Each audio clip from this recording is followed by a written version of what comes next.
这个能调，这个松了，这个能左右移，一定要这么顺着进去啊。这个能调，左右能调。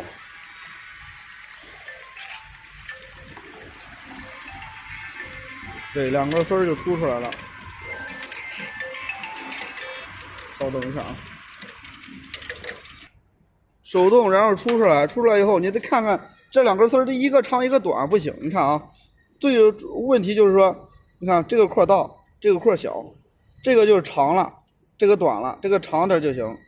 调这个，就下一步的调长短。出来以后不见得就是这个两根丝一样，然后绞断它。怎么调这个长短？有两种办法。首先第一个。先数过来是哪根丝？一会儿啊，你看啊，这根丝长，对吧？看到没有？这根丝长，这个接一个就是那根丝，看到没有？这个长，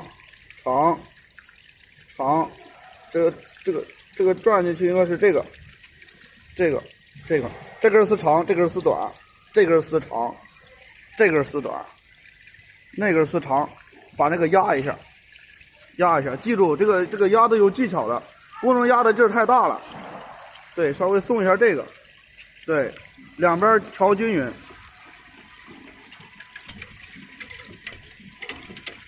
一样了呗。哎，看到没有？这就过来了，不行，稍微再调调。这个压丝儿的时候啊，不能压的力度太大了，太大了以后速度上不去，而且还容易坏模具，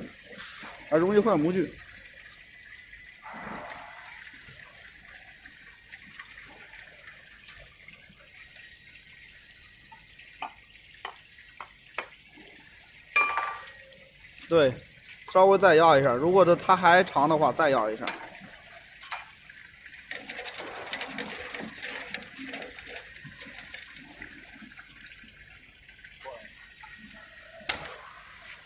还有一种办法就是说，你看啊，这个丝儿进丝儿的时候是吧？你看贴着这个边儿进，贴这个边儿进是长，贴这个边儿进是短。调长短有两种办法，第一是压这个往下压也长，松往下压是短，就这个丝儿就短了，一松它就长了。然后这个丝儿啊，你摆，往这边掰。